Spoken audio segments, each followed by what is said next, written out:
What is up, everyone? It's TyranitarTube and welcome back to another Pokemon Sun and Moon live discussion video. This is the second one of the day. There's one that went up earlier that was just breaking down the trailer, but now we're gonna go in depth about things that were in the trailer but explained in detail when you research on the official sites. And we're gonna start off with the ROTOM Pokédex. I don't know if you guys know, because I don't know how many people saw the video or anything, but your Pokédex in this game is possessed by a ROTOM. You're given an empty shell of a Pokédex that's made to work when a ROTOM enters it and creates this device that's living, traveling with you, talking to you. And we're gonna I'll show you some gameplay where when you're moving around, this thing's helping you out, man. On the main image on the site, you can get a good idea of what this little ROTOM can do. Because it acts like your Pokédex, each time you find a Pokemon, it's actually gonna talk to you like Dexter. It's gonna be like you have a partner on the side. And the fact that it's a ROTOM means that it's an actual Pokemon, not like Dexter who acts like a machine. ROTOM is a Pokemon. On the site, it says that the Pokédex you get in this game is a special Pokédex from Professor Kukui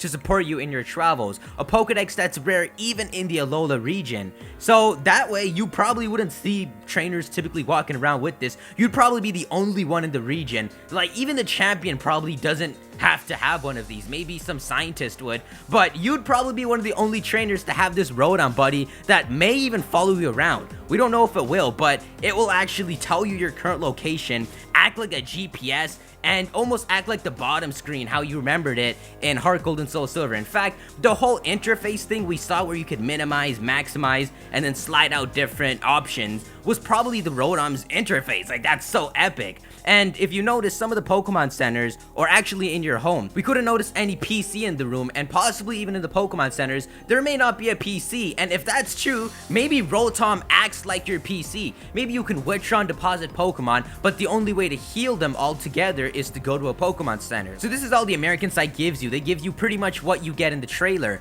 But on the Japanese site, linked to the Japanese YouTube channel, there's actually more information right here. They introduced that ROTOM is a Pokemon that has the power to just enter different appliances. Then they say that this ROTOM merged with the Pokédex is called the ROTOM Pokédex, which not only just records information, but has its own personality, intuition, and acts like a sidekick to the hero. So an interesting thought is, we don't know how early in the game you get this and how late. In the same way that we don't know how gameplay looks like after you get your starter, if you want to speculate whether Pokemon follow you or not. It's a long shot though, but for something like ROTOM, if you get it late enough in the game that we haven't seen gameplay, this thing would make sense if sometimes it followed you around. Like, could you not imagine this thing just following you around? You see things following trainers all the time in X and Y, and even Sun and Moon, you see Meowths in the overworld. It would make sense if, at least for your own character, it was programmed so you could actually have the ROTOM following you. And it also brings up the idea because Hala is the professor that gives you your starters. This is Hala. We see gameplay of him throwing up 3 starters, and then we choose one starter, and our rival chooses the one that sucks against our starter. But then we learn that Kukui, the dude who's beside him in that scene, is actually our professor. But if you scroll down, you learn that you do get it from Kukui. So while Hala gives you your starters, Kukui's the one who gives you this. So what if your starter Pokemon isn't one of the 3 starters? What if ROTOM is the first Pokemon you're given, an electric type just like Pikachu, and then through Kukui you meet Hala, and then he gives you your second pair of starters? I think that sounds so legit. Like, imagine that. I'm starting to see different things that give sense to the meaning. It all comes together. Like, you got ROTOM here. If it really is your first starter and it's an electric type, it's a throwback to Gen 1. But speaking of Gen 1, it's very possible that the protagonist, the male or female protagonist, moved from the Kanto region to the Alola region, in the same way that the kid from the trailer moved from Japan to Hawaii. And because they seem to be teasing Red and Blue a lot, it's very possible that that's true and we really are from the Gen 1 region. And if you think about the fact that this ROTOM is in a device that was made for a ROTOM, an invention that was made to exploit the fact that ROTOM can enter appliances, I wonder when this game takes place, because that seems like another hint that hints that this game takes place a lot after X and Y, which could hint at the Battle Frontier's progress. Like, it has to be created by then. But you know what? Let's move on to the real details. So here's a screenshot. If you notice, the ROTOM is showing us a map. As you walk around, that map updates in live, real time. I'll show you the gameplay later on, but I want to tell you a bit about ROTOM. They say that ROTOM can show you the map like this and actually guide you. Because it's an electronic map, it can put those indicators, it can put those checkpoints, your destinations and all that, and comes full circle in both making sense in the game and utilizing the bottom screen and being extremely convenient, man. Like, that is the most convenient thing ever. So here's the difference between Rotom when he's on and off. So when he's trying to help you, he's in that form, and when he's just traveling with you, he just flies behind you in this form. I'm really starting to think that Rotom should be your primary starter.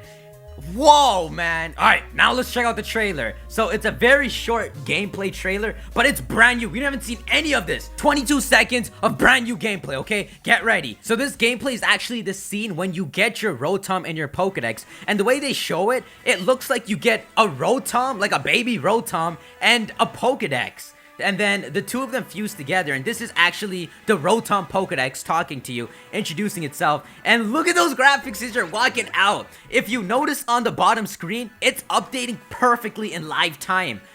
Oh my god, that is perfect. So that's your destination. It can electronically show you your destination, and it makes sense. Like, it's not just a town map you have, you pull out, look at it. Even if it's like an electronic town map, it's a map with a personality. Like, it'll talk to you and register these destinations for you and canonically help you during your adventure. So I guess it takes you through a quick tutorial. So it walks you to your destination, opens up the Pokédex, and this is how the Pokédex looks. Look at that, 3D models. We know there's two evolutions, and of course 2 more evolutions for Pop Leo. But you get to see a glimpse of the Pokédex that is just nice and refined. Nice, solid graphics. I love them so much. You've got the vectored background flowing, and then you got the 2 buttons to go back or to search for a Pokemon, an image of the Pokemon in motion with its dex number, and then you have the bottom screen to freely use. Wait a minute, if this is my Rotom, and I could talk to my Rotom, can I talk to my Rotom? Like, can I open the 3DS and be like, yo, Rotom, check the time? I don't know, man. The reason I love this so much is because this is something Pokemon won't do. Or it's not that they won't do it, it's just that they wouldn't do it. It's been so long since they did really creative things like this. Like, this reminds me of the creativity put into, like, Hoenn and Sinnoh. I know some of you guys, like, whether you like it or not, like, they still put creativity into them. They're major games.